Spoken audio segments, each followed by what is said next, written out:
Welcome to My Turn Podcast, a gaming podcast hosted by extra competitive siblings.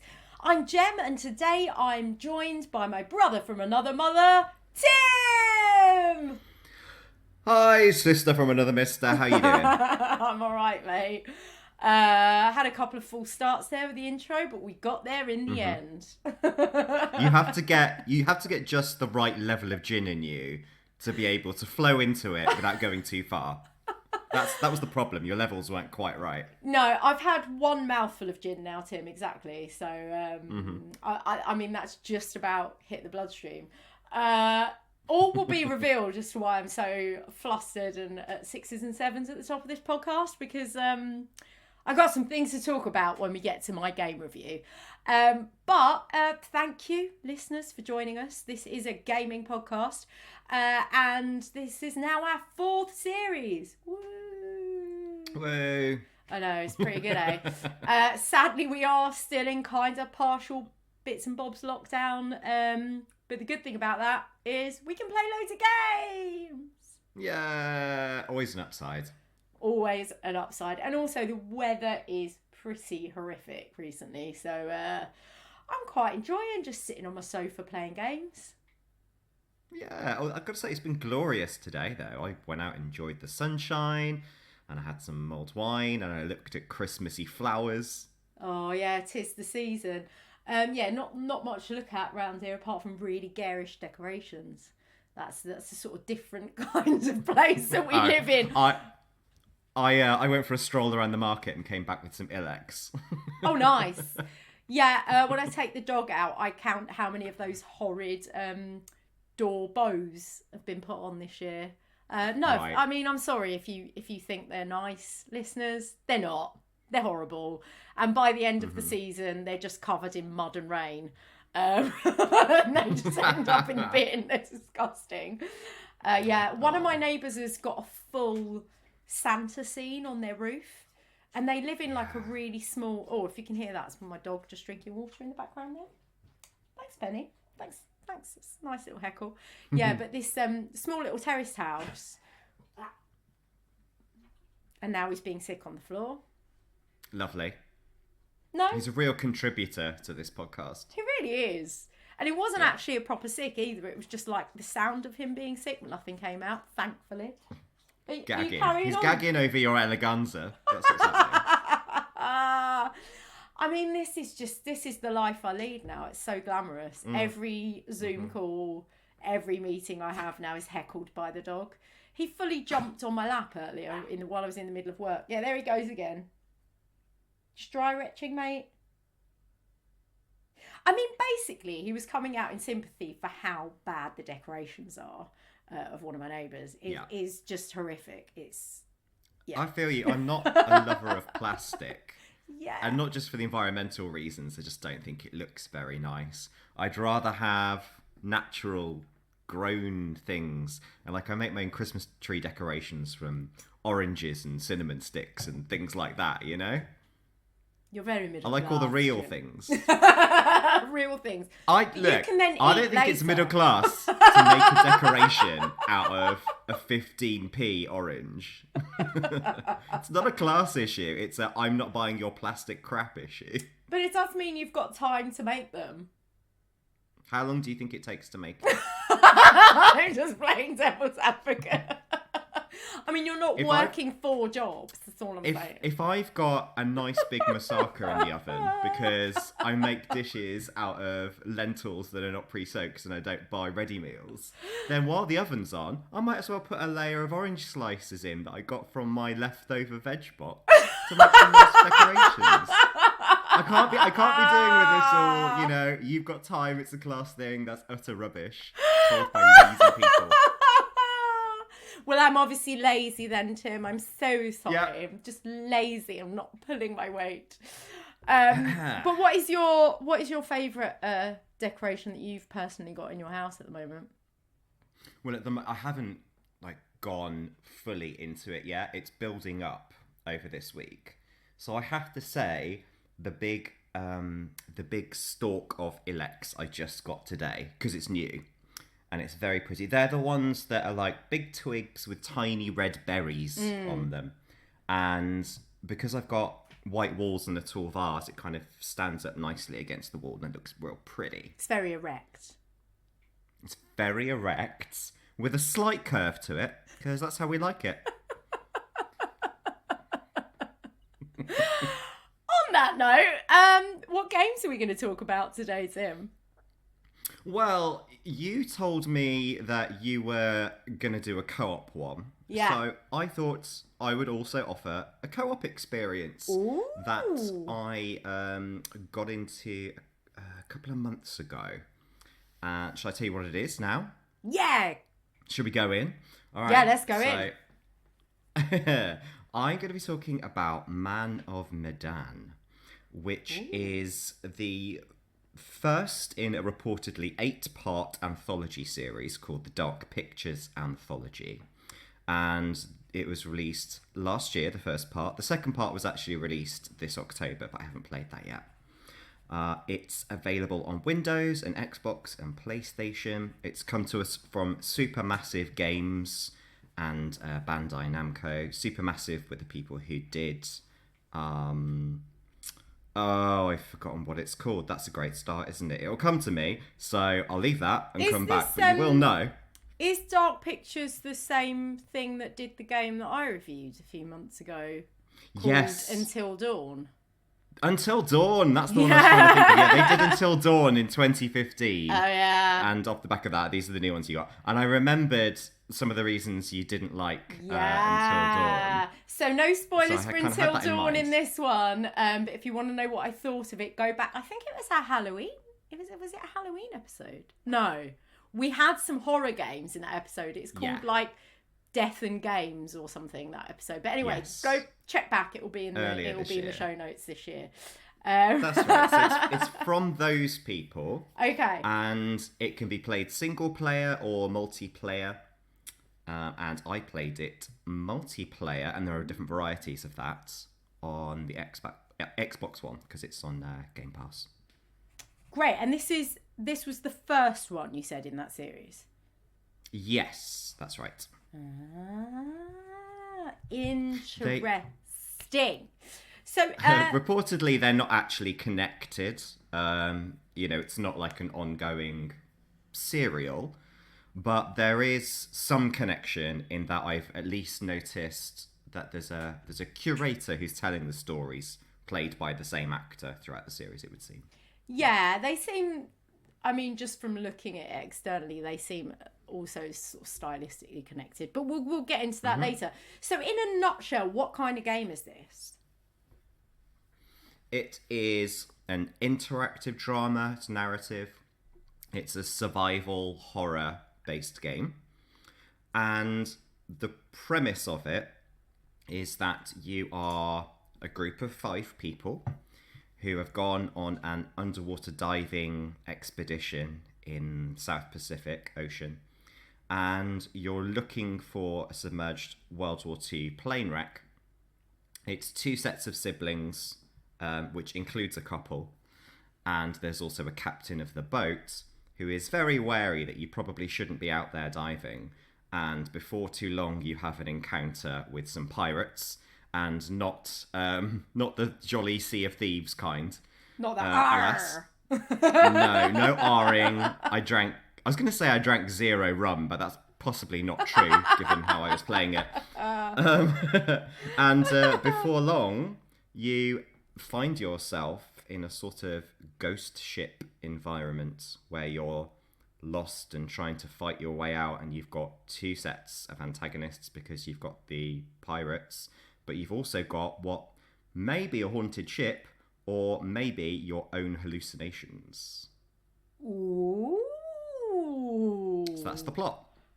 Well, okay, so very clear what kind of game you're going into. What were your expectations then going into this? From a gameplay perspective, with narrative games, obviously you can have different sorts of narrative games, but when it comes to multiplayer, my experiences so far have been that you tend to see it from one character's perspective, and what you're doing is handing over controls of the multiplayer. Or else, like with the Telltale games, if you have a group of people, they can vote on the decisions, and then it's still ultimately one person's decision. So, from that multiplayer perspective, I wasn't necessarily expecting how it turned out. I thought it would be that we all kind of make the decision together. And from a horror survival perspective, I mean, obviously, I think, partly based on what you said about your review as well, you think there's going to be lots of cliches, lots of clueless characters that you don't really care about, and probably lots of horrific death. So that would be from that perspective. However, because I recognised Medan in the title, I was like, where do I know that from? Man of Medan.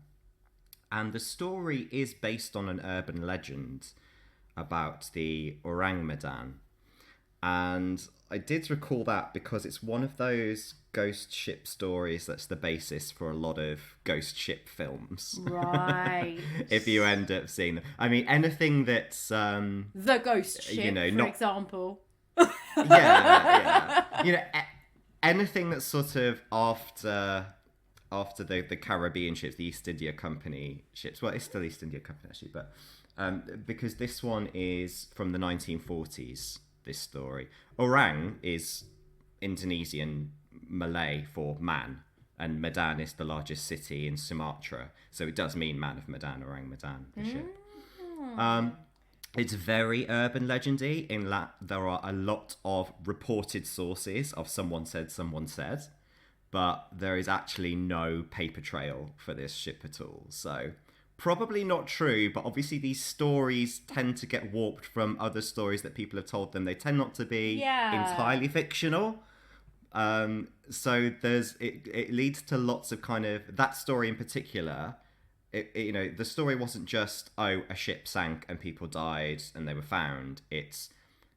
They appeared strangely when they were found, and it was suspected that there was some sort of toxic chemical on board that was being secretly shipped from China to the US, is the story. So there's lots of political intrigue and military suspicions as well. Does it get a bit political? There is a suggestion that there might be a military aspect to it, in addition to the pirates, in addition to the hauntings, in addition to what you're doing there as characters as well. There are a lot of levels to the story, which makes for a good narrative investigation. So I knew that urban legend about it before I got there. Yeah, okay. This is good. And I feel like a couple of the other games are based on urban legends as well, but I would need to fact check that. But so in terms of the group of characters that you start with, are you all different ages? Is it quite a diverse mix, for example? So, in terms of the ages, not so much. There are younger siblings, but, only by a few years. I think they're mostly at around 30, let's say. But you can tell that there is a power difference in the older and younger siblings, even if it's only by a couple of years, by the way they behave. Right. There's a difference in maturity, for sure. Some people seem to have had easier lives than others. But in terms of ethnic diversity, that is represented, for sure, yeah. Yeah. And so, you've got the different archetypal character differences as well. Yeah, we'll get into that in a sec. So let's talk about, first of all, what you enjoyed about the game. What were the positives? First of all, I'll talk about the multiplayer experience because when you play survival horror games by yourself, they can be just a bit too intense. I'm not easily rattled, like I enjoy films because I know what I'm getting, but there's something about playing a survival horror game that if there are jump scare moments, you just think, I'm too tense to be playing this, I need a break. And the great thing about having someone else there to play it with is you can have that break. Yeah. You can go in deep for 20 minutes and then you pass controls and you can laugh at how tense they get. Okay, and firstly, that's filthy. Secondly, I totally agree. I'm so glad you said that, Tim, because I, like you, I mean, you and I both go to Fright Fest, we're horror fans. Yeah. But there is something else, isn't there, about playing a horror game where you're trying to survive, that because you are in control of it is so much more intense. Yeah, well, I think there's a couple of things there. One is the collective experience of going to see horror films in the cinema. You often go with someone, and it is part of the fun is that you hear other people scream and it gives you a bit of a laugh. But also, most horror films, I think, do understand the importance of giving release moments, of building up tension, letting it go, having a bit of humour or just something. Whereas I find a lot of games struggle to inject humour into their horror survival, and that's certainly the case in this one, actually. It could have done with a bit more humour just to give it shades. But, of course, where you do get the release is by changing over the perspective of characters.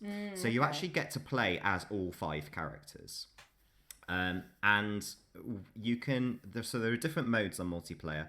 There's one which is 2-person co-op that you do online, whereby, you choose half of the characters and the other person has the other half. And you sort of play your stories at the same time and then meet up and discuss what you've uncovered and plan your next steps. But I played what's called Movie Night version. Ooh. So they are really kind of like hitting home. It's either shared story or movie night. So they're hitting home that it is a shared kind of movie-like experience. And again, you divide up the characters equally, but you take it in turns to pass the controller between one another. So you do get that joy of watching the other person scream when they're in control of a jump scare. And I really enjoyed that aspect of it because you can be collaborative in your approach, but you can also make decisions that are probably not going to go well for another character, which is played by someone else. So to a certain extent, their fate is in your hands as well. And because the characters can die, if you're playing with 5 people, someone might be in for a very short movie night. I actually played it just with one other person, and we split the characters between us, which was good because one of the characters we managed to kill off in about 10 minutes. It was like, just getting to grips with this game. Yeah, I was going to say, when I played Until Dawn, one of the characters did not last very long at all. No. If there were 5, 6 of you, you say, short game. The character was voiced by probably the most famous of the voice actors. So when they died, I was like, I wasn't expecting that. I presumed they'd be, final person territory. Which perhaps that was designed to be the case and we just didn't quite manage it. Anyway, I really enjoyed the communal experience of it. There was plenty to talk about and laugh about between us, while we were playing the game. I liked the acting and the design and the atmosphere of it. And there's another kind of cute little aspect of the gameplay when you make decisions about your character, it does it as a moral compass. The imagery is very literal because you're nautical. That sounds awful. No, I quite like it because obviously you've got the nautical theme, and then you make a decision, and it tells you your character has now become more confident or more cowardly or more open or what, and you change your relationships to the characters, and then that changes the options you have in future.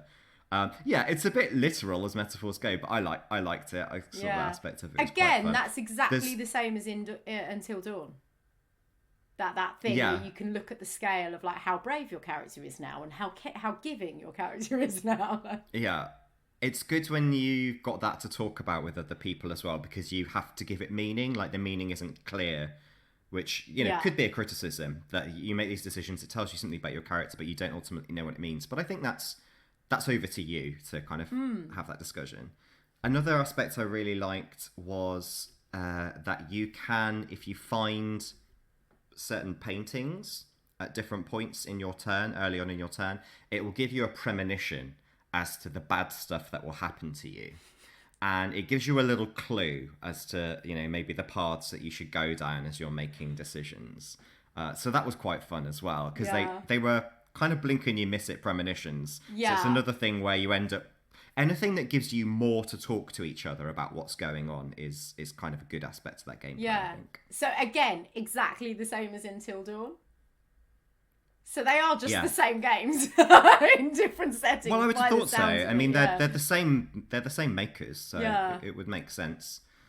And the other thing, I suppose, is that I want to play it again. I would find it very replayable. There were a lot of decisions to be made. As I say, I was surprised that our character, died off after 10 minutes. The one that I didn't think would get the chop first. So I can imagine it would go very differently on a second playthrough. So yeah, I think come next Halloween, it'll probably come back out with whoever's around, and we'll give it another go. Okay, maybe you and I should have a go. Yeah, because when I played absolutely. Until Dawn, I mean, I probably would have enjoyed it more had I played it with someone else, but instead I just was on my own shouting at the screen, getting frustrated. I would not want to play this game by myself, not just because of the horror aspect, but like I say, so many of the things I liked about the gameplay I think could actually go either way, but the reason it works for me is because it gave us stuff to talk about. And it's a lot of the enjoyment of the game is what's happening when you're not playing it. That's so interesting. Yeah, I wouldn't have even considered that would change my opinion of a game like this. But as you're saying it, I'm like, yeah, actually, there is something in that kind of communal experience. Because, as you say, you are bringing your own narrative to what the game is giving you when you're sharing that with each other. Interesting. So yeah, exactly. Were there any negatives for you with this game? Yeah, for sure. The biggest negative is the moments of action, the kind of quick sequences where you have to either do some button bashing or react very quickly, and it's not button bashing. So there are two kind of key mechanics. One is either hit the button very quickly so that you duck out the way, for example, which button bashing could be fine. But there's another one which is you have to maintain your heart rate. You have to keep calm, and so you have to hit. Sorry. So you have. Oh, the dog joined in. That was the dog listening. So you have to hit the button on a regular beat. Otherwise you get it wrong. And it's not instantly clear which one you're heading into. So it's very unforgiving as a mechanic. It's too unforgiving for a game that should be, or kind of like is 90% narrative and consequence decisions. So all of a sudden, out of nowhere, throw a do something quickly or you're dead at you. That is not at all satisfying as an experience. You feel like, you didn't deserve that sudden end. So I don't object to having some elements of skill and timing and agility being brought in, but they have to set it up in such a way that you know what's coming, or it's at least in line with the tone of your character up to that point. Yeah. So yeah, that was the bit that really upset it, I think. Yeah, and can I ask, because this is as you're talking, it's just the same as Until Dawn, but the thing that infuriated me with that game, and just picking up on what you're saying, is I don't mind button bashing in a story-based game as long as the buttons correspond to something. So what I hate is when it's a randomly assigned button. I don't mind if I know that X is arm, something to do with my arm, or a grab, for example, and A is jump, for example. And it's always that, because then as you say, it's a narrative, right? So that becomes part of the narrative. If I ever need to jump, A, or circle, or whatever it might be. But what I hate, and they did this in Until Dawn, where I remember climbing this wall and dying about 8-9 times in a row because it was just randomly generated buttons, and it didn't correspond to arms or legs, for example. And I was like, that's not the same game. I'm not like mentally psyched up for that, because then it feels like you're playing Guitar Hero or something. Do you know what I mean? You're just going Yeah. So was it like that in your game? I don't recall that experience. It may have been, and I've forgotten, but I seem to remember it almost always just being the X button. Right. So maybe they had that feedback and listened to it. But the timing was still far too unforgiving. We were talking fractions of seconds. Yeah. Rather than, like, even if you had a second to respond, but it was less than that.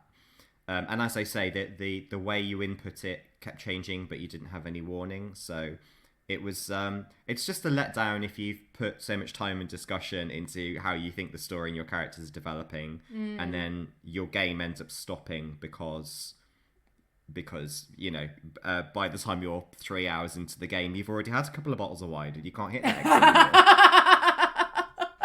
Well, that's right, isn't it? Because you play a game based on the type of game it is and the kind of setting that you want to be in, or the mental state or the mood you want to be in when you choose that game. And if it turns into another kind of game for like 5 minutes in every playthrough, you're just like,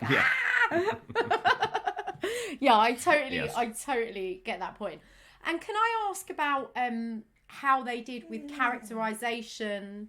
Benny, sorry, my dog's just heckling me non-stop during this recording. I'm sorry, everyone. Yeah, I just was interested in how they handled characterization.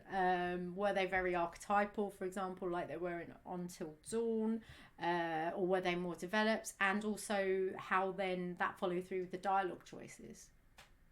Yeah. They weren't as grating as I imagined they would be based on your warnings, I suppose. Scathing review. Yeah. I mean, they are archetypes, and that's not unusual for the horror genre. However, they didn't do anything that I found gratingly unforgivable that I was happy to see them die. On top of that, there are a couple of interesting dynamics. For example, in the established romantic couple, there's an undercurrent that the man is ready to propose and settle down, and they've actually come on this for like one last crazy adventure, whereas the woman is clearly not ready to settle down. And you've got to decide as the male character whether you bring this up with her or not whilst you're diving in the World War II plane wreck. And there's all kinds of potential horror stuff going on, and there's pirates up the top, and you're being given the choice. Do you as the man want to have a chat about your relationship right now? And you're like, no, I don't. But it didn't arrive to me as a sort of cliched, do you know what you should really do is have a conversation about your relationship right now? It's quite the opposite. It was like, maybe let's not talk about that right now because there's more important stuff going on. So, I don't know. I felt like it was based on cliches, but I didn't find any of the choices you had to make go in line with that. You could work against what the characters were doing, which I think is kind of important in those scenarios. Yeah, that's actually quite nice to have that because, as you say, it can feel quite tired otherwise. So that's nice that it had the flexibility with some of the choices.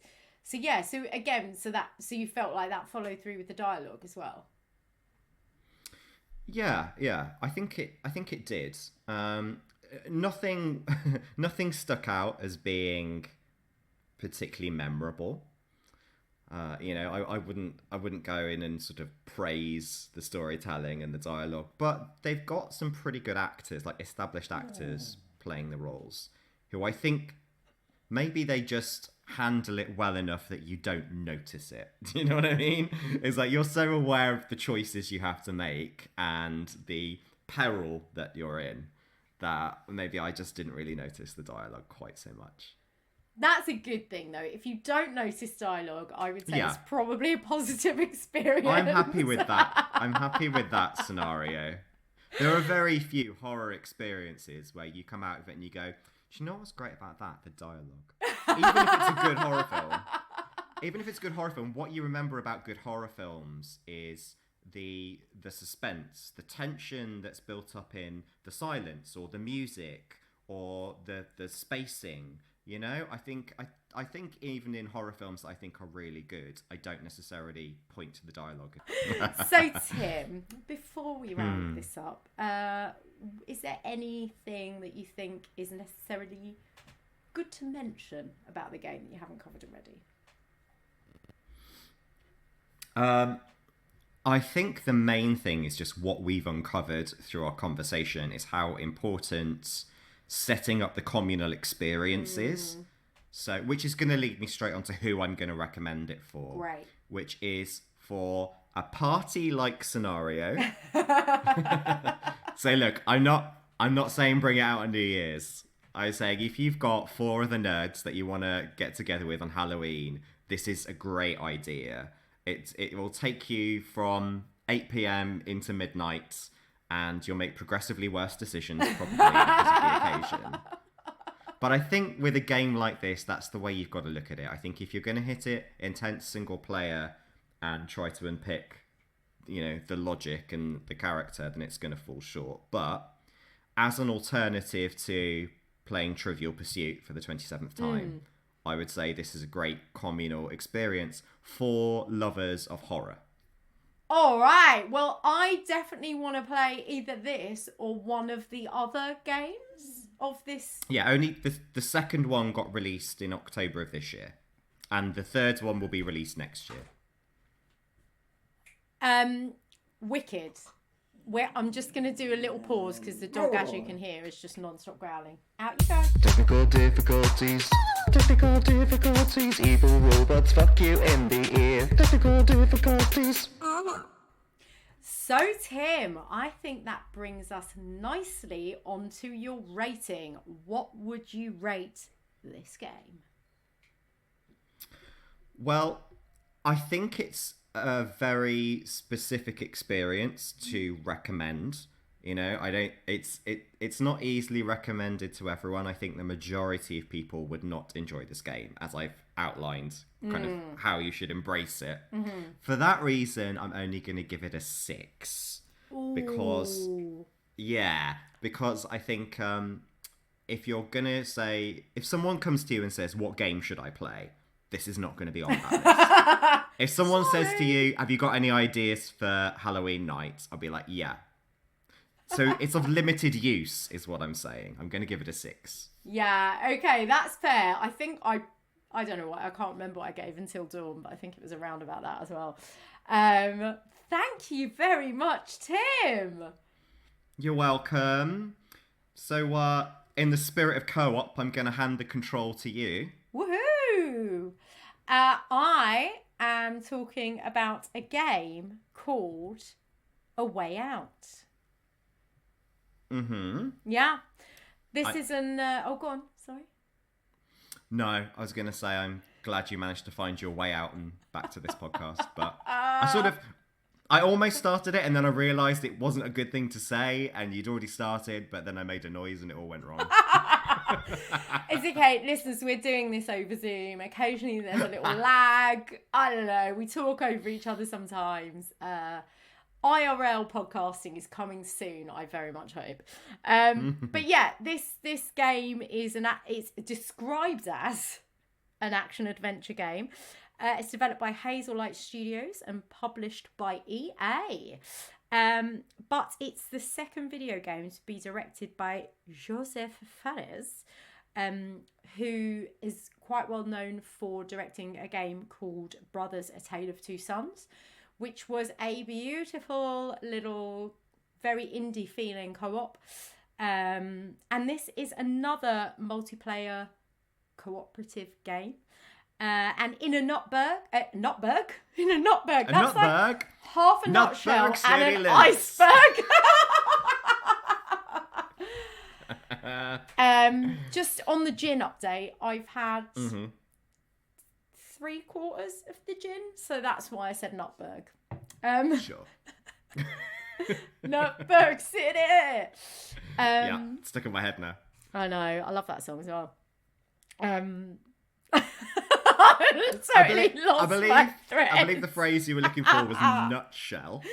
Yeah, in a nutshell, you are cooperatively playing 2 men who are in prison, but maybe not as bad as you think they are from their rap sheet. And they come together and they have to escape prison and be on the run and basically successfully fugitive their way to redeeming themselves. I like how you've turned fugitive into a verb, first of all. Second of all, is this essentially Prison Break the game? Well, that brings me nicely onto my assumption, my kind of feeling of what this game would be. And that is what I wanted from this game. Also, Two Brothers was an absolutely beautiful game. It was cooperative. Yeah, I loved it. Yeah, you played it, right? But it had an element of puzzling. It had a really beautiful story.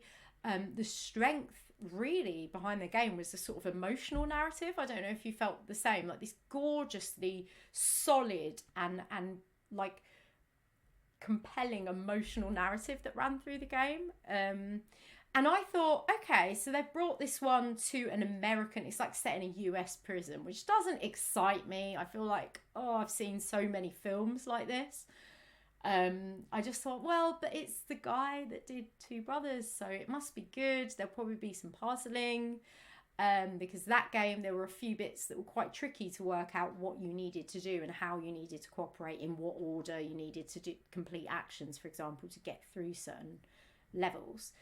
So my expectation going in was this is going to be Prison Break, but it's going to be intelligent and the characters are going to be really interesting and there'll be a really, really strong narrative that I actually care about.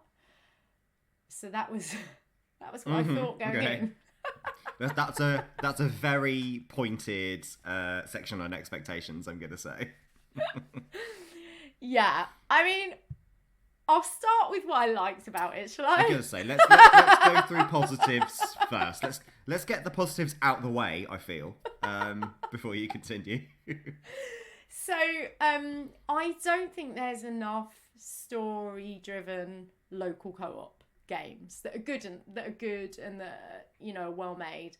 And this, as something that I can play at home with my partner and we're on the same side, so we're not competing against each other. This was a nice thing to pick up and play. It's probably about a 10-hour playthrough, so it's not too long. Or maybe a bit less, actually. Yeah, probably a bit less. Probably about 7 hours. But it's not too long. And straight away, you're thrown in the deep end. You're in prison. And stuff's not going well for you. Someone's trying to, off you while you're even in prison. And these two characters, it splits the screen. So you can kind of watch each other's little storylines before you meet, which is quite nice as well. And I thought they did a really lovely thing whereby they reduce the volume when there's a big scene with one character.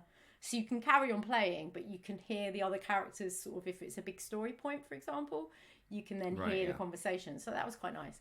And I like the idea of split perspectives in the prison when it first started. I thought, this is going to be so interesting because, you can be up on a top floor and someone else is down in the yard and you can see them from a distance.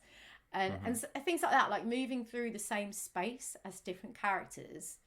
That side of it, I thought, initially worked really well when you're in the prison. And what else did I like about it? It doesn't bode well, does it? I mean, no, it doesn't. I'm trying to feel out when the right time is to let you go loose on the negatives. I felt like I could drag one more thing out from you. Here's another thing I enjoyed. When you had to work together in an action set piece, it was fun. It was really fun. It was really, really fun. There was a lot of different types of action. Also, to go back to my earlier point about non-corresponding button bashing, this didn't have that. So there was some button bashing, but it was always if you were punching someone, it was always the X. If you were jumping or rolling, it was always the A. So in that sense, and triggers were always the triggers, for example, and throttle was always the triggers. So there was consistency with that, which pleased me, because when you suddenly realise you had to press X, otherwise you get punched in the face by some random guy who just grabbed you. You knew what you needed to be ready for. You just had to wait for the prompt rather than it completely catching you off guard, which, as we said, is not great when it's so story driven.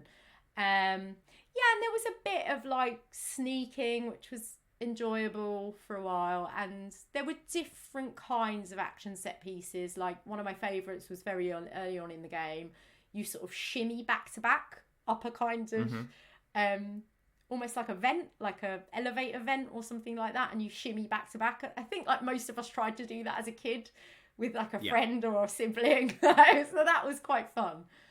So they had some nice ideas about different ways of doing action set pieces, and they were quite varied throughout the game. So sometimes you were driving, sometimes you were riding a motorcycle. There was lots of different things to do. Okay, well, it sounds like they had a really good sort of first week of brainstorms when they were coming up with this game. So let's get into the execution. Then. And I mean that in several ways. Off you go. Yeah, so, oh God, where to start? So early on, I was feeling very positive and enjoying myself. We're in a prison. I like the sort of pressure cooker aspect of that. The sort of getting out of the prison. I thought that would be the game. I thought they'd drag the getting out of the prison out, because there was a couple of stages where you did a thing and then realised you needed to like get a screwdriver in order to do that again. So you'd have to wait for a day to pass and then you'd go back. And it's like, oh, this is going to be cool. We're going to like gradually puzzle our way through it. No. It's not a spoiler to say you get out of the prison pretty quickly. Most of the game is not set in the prison, which was surprising. And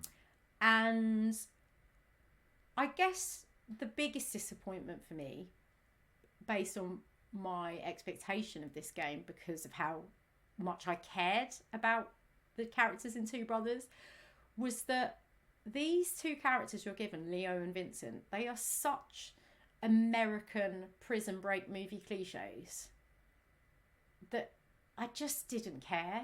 And I played with my partner, and we both, after a couple of hours of the game, we were like, they're just awful characters. They're so lazy.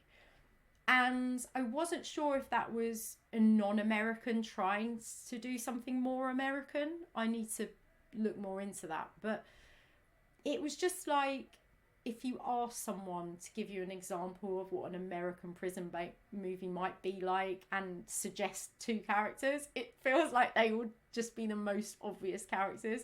And they're both like Italian Americans with the accents, and it's set in 1972. So it feels so familiar, but in a way that feels so tired.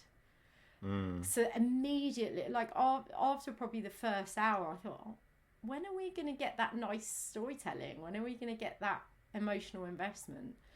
And that never came. But what did come was this kind of ham-fisted, awful insertion of female characters, which I absolutely hate, when a female character is introduced to the narrative to literally be the emotional reason behind anything.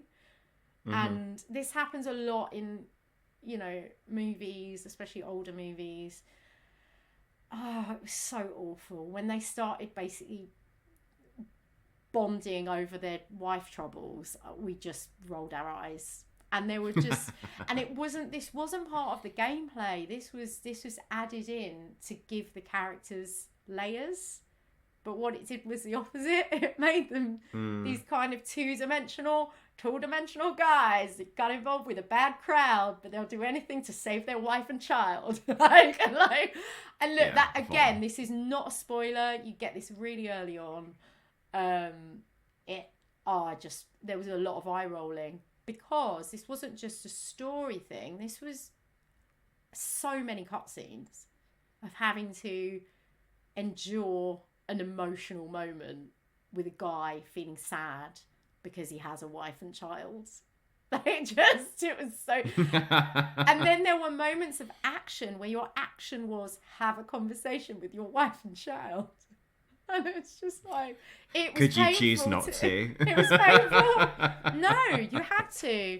And it was so formulaic, like this kind of emotional arc that they sort of crowbarred in felt so formulaic that after the first character had his one, and then my partner was like, oh, we're going to have to do my character's one next, aren't we? And then there it was. It was exactly the same, but for the other character, and it was just so tired and boring. And it just meant that we were just desperate to get through all these endless cutscenes and these endless sort of like emotional story threads that just didn't make you feel anything, to get to these tiny little action sequences, which I thought was what the game would be. but actually they were really short. They were great, but they were so short. And so the idea of playing cooperatively was just going through the motions. So there wasn't this is any what I was going to ask, actually. Yeah. How did your sort of disappointment in the storytelling affect the gameplay, if at all? Was there any opportunity to? Like, did you find yourself wanting to purposely hurt the characters, or did it change the dynamic in the way you and your partner were playing it at all? Did it have any effect on the gameplay? It's funny you should say about hurting your characters. Alex, my partner, there was actually quite an enjoyable sequence towards the end that involved a lot of shooting that I was enjoying. But at that point, Alex was so fed up that they were like, just walked into the fire and was like, I'm sick of this. I just walked into the fire and died. So yeah, I enjoyed the action bits, but after doing a few of them, I realised how short they were, how limited they were. I don't know if that was a budget thing or if that was on purpose, but the story stuff, and even though you had conversation choices, they didn't feel like they were amounting to anything. They felt really obvious. Like one character was always going to do the sensible, stealthy option, and one character was always going to do the gung-ho, dangerous option. And so there was no subtlety. There was no sort of joy in having fun with the choices. And yeah, that in terms of the actual gameplay, the action stuff was fun, but it was really clunky. So in terms of the response rate, so you'd fire a gun and sometimes it wouldn't like respond quickly, or like you'd fire at a baddie a couple of times and they'd be upright, so you'd still be focusing your attention on them, but then they'd also be dead. You know, this kind of like there just seemed like a lot of lag in the action. It didn't seem to be able to cope with what it was trying to do. And when you had car chases and boat chases and stuff, it wasn't the most responsive game for those kind of action pieces, which was a shame because those were for me the most fun bits. And then the other aspect of the gameplay that I thought was just totally lacking was any element of difficulty. It just was easy. The whole thing was easy. The couple of times we died was just because we didn't really know what we were meant to be doing. So the other thing is you don't really know what direction you're meant to go in a lot of the time. There's a tiny little yellow icon, but you often just can't see it because it's really tiny. It's not obvious. But just like walking the wrong way and just walking straight into a card. Yeah. If you die in this game, is it like checkpointed? Do you just go back to that bit, as opposed to like with my game, if you die, it's over. Like that character is just gone for the next 4 hours. Yeah, and this game is checkpointed like every 5 seconds. So there's no real so easy, peril. Basically. It's so easy. You can just die and go, we'll do it again. We'll just do it again, but it's so easy. And the first time we got through a checkpoint, like right on the checkpoint, we were like, oh, wicked, we got through the checkpoint. And then when that kept happening, we were like, oh, it's just there's no challenge. There was also no puzzling at all, which I really thought there would be. So early on, there feels like there's an element of strategy in play with sneaking. No. It's just there's no challenge. Is there anything else we might need to know that would be important before we go to who this is for? Because I'm intrigued to ask whether you have an idea of who this game was actually made for. Anything else of note? Well, I'm so disappointed. Like you can, if you see my face, you can see, but you can see Tim. I just feel like so frustrated with this game. I guess the only thing of note would feed into who this game will be for. There's a lot of very good reviews of this game, which means that if it's your shtick, you'll probably love it. And actually this game was recommended to me by someone who normally likes the same kind of games as I do. So I'll put that massive caveat on me then saying who I think this game is for. I think this game thinks it's really clever, and I think this game thinks its characters are really well drawn and deep and layered. And I think this game thinks the ending's really, really clever. I didn't feel any of that though, and I wonder if it's about narrative, which I know we talked a bit about the last time we did a podcast. I think that if you are someone who is really like driven by narrative and good, strong, solid narrative, this game is really going to disappoint you. If you're someone who wants a kind of easy game to dip in and out of that you can play cooperatively with someone else, but you're not that bothered about good story, you're just kind of, maybe you're not even a gamer, maybe you're someone that just picks up a game every now and again, I feel like I would recommend this game. It's very accessible in that sense. You can just pick it up and it's not hard. And that's not a diss for everyone. Like, some people just want to play a game that isn't mentally challenging but feels surprising, and it did feel surprising in terms of some of the sequences it puts you through. So yeah, I wouldn't recommend it to anyone to whom narrative and well-drawn characters is very important, but I would recommend it to someone who's maybe a casual gamer who wants something that feels really accessible and easy to get into and enjoys a bit of a mishmash of gaming styles. Mm-hmm. I mean, potentially, would it be for someone who maybe is a casual gamer but has a partner who's not, and they want to bring them in on the experience? Yes, Tim, very good point. I would say yes. That's a really good point. Now, my partner and I, we game a lot, so neither of us are that. And actually, Alex was way more harsh on it early on, where I was like, no, I'm still enjoying it. And then gradually it wore me down. Mm-hmm. But yeah, I know people who I respect, who are big gamers, who love this game. So it's a really hard one to recommend because it might be down to taste. And as I said, I think it's to do with how sensitive you are to being really gripped by a narrative. And for me, this just fell completely flat of that. Yeah. Fair enough. Does that point us towards a rating? It does. And funny enough, Tim, 6 out of 10. Double sixes. I know. Yeah, it wasn't so god-awful. I mean, it was all right.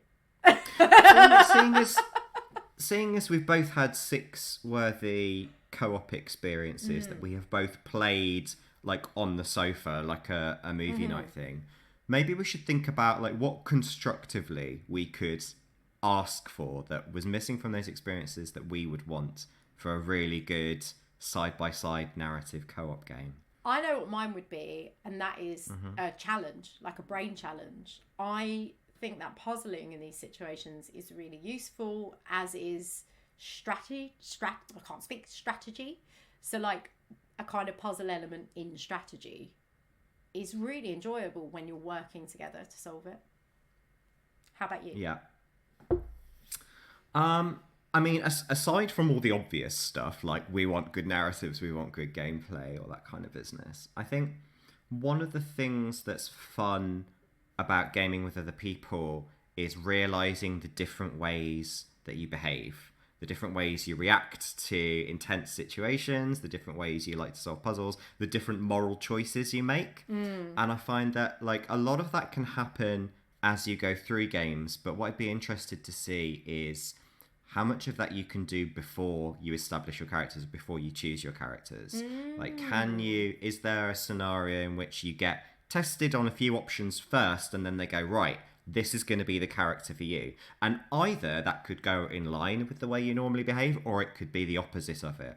But do you know what I mean? Just something like a little quick personality test, or a little bit like, do you prefer stealth or the action? Because both of this is going to be in this game and we want to make sure it's balanced out. Because I always enjoy playing with people who have complementary skills to me, and that usually emerges more out of platformer co-op games than narrative games. Because in platformers, when you play something like Rayman Legends, which I adore, yeah, I love that game, Guacamelee, when you play with someone else and you're playing 2 characters, you usually get to a point where you know each other's strengths, where it's like, this is some quick agility, you do this bit while I go for a wee. Or, this is lots of racing through something, or lots of button bashing, I'll take this bit. And do you know what I mean? Like, you know each other's strengths, but I feel like in narrative games, you don't often get to that point when you realise the strength of, for example, moral decision.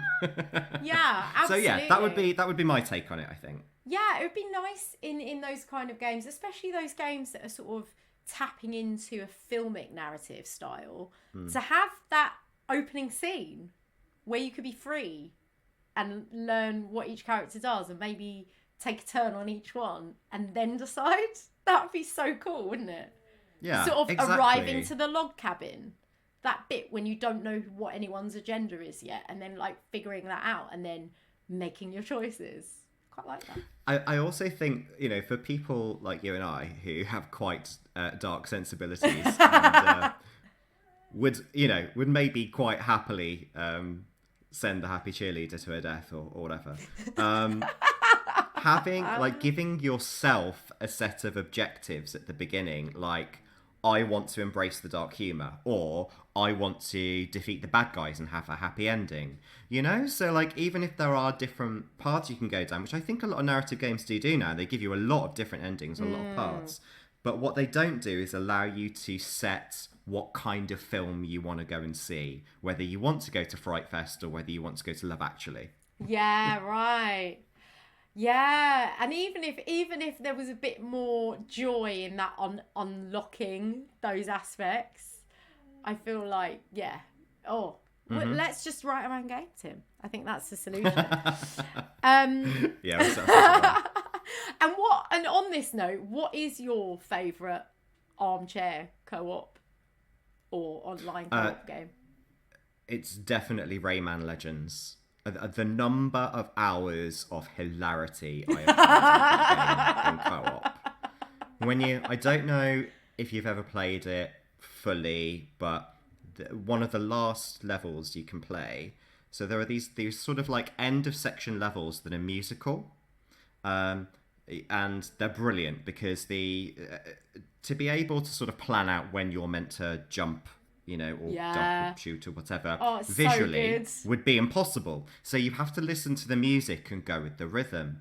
And they start off kind of quite easily with that, and they have absolutely banging versions of tunes like Black Betty, sung by little sprite things. But when you get to like the very end, they sort of go, right, forget the visuals, because we're going to flash the screen on and off, we're going to turn it upside down, we're going to make it go backwards. And if you were to start on that level, you'd think there's absolutely no way this level could ever be completed. But by the time you get to the end of the game and you realise that you've just been reacting to the music instead, we went straight through that hardest end level in one go because we were so attuned to the style of the game. And I think that's such a good sign that you don't get kind of frustrated and you're really in tune with it, and it's just hilarious as a game. Yeah, it's brilliant, isn't it? And funny enough, playing this game A Way Out, Alex and I were both saying, we just want those kind of sequences that are really hard but that you kind of ace by learning the rhythm of it. And we did talk about Rayman Legends because we really love that as well, and the way that once you just relax into the rhythm of it and you realise it's on the beat, especially those levels, you just sort of I love that. I love it when it sends you to a place of relaxation in a weird way, even in a really high stakes, stressful level, and then you just nail it.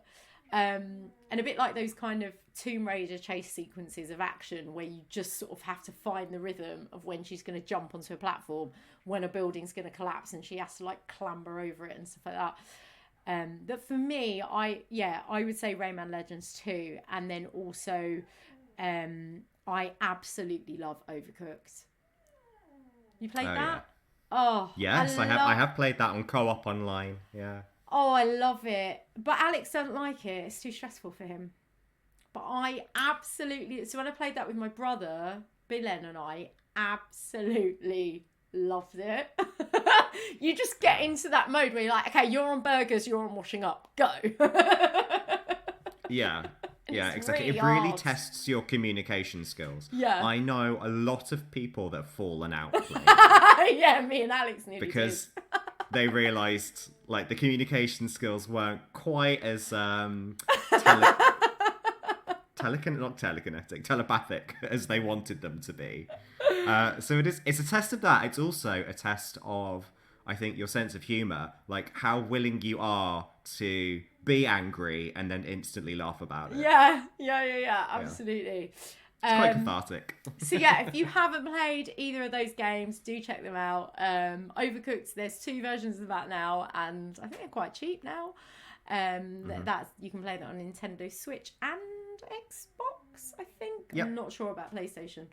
And then Rayman Legends, I think, is on all the things. Yeah, I think so. And it's brilliant. Definitely check that out if you like a really fun platformer. But I think that brings us to the end of the podcast, Tim. Thanks. I've enjoyed this cooperative session. We've been very cooperative. Hardly any sabotage. Only minimal sabotage. I do have to apologise to listeners if you can hear my dog whining in the background. He hasn't stopped for pretty much the whole podcast, so I do apologise if you can hear that. If you can't, I didn't say anything just now. It was seamless. It was wonderful. But thank you so much for listening to us.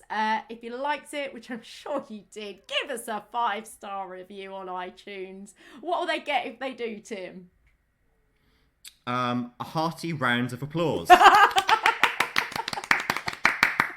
There you go. You heard it here first. If you want your own personal round of applause, give us a 5-star review on iTunes.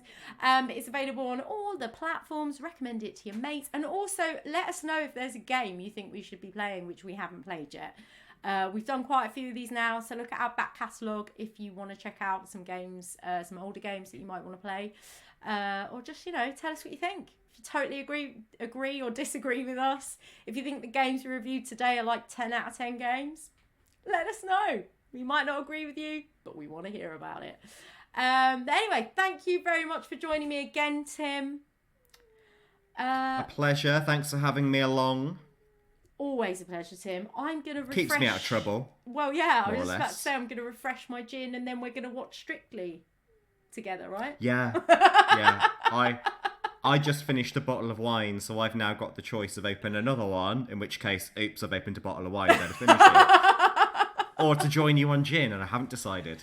Oh, I'm sticking with the gin, mate. It's a gin kind of night. But thank you very much, listeners, and we'll catch you next time. Bye. Bye.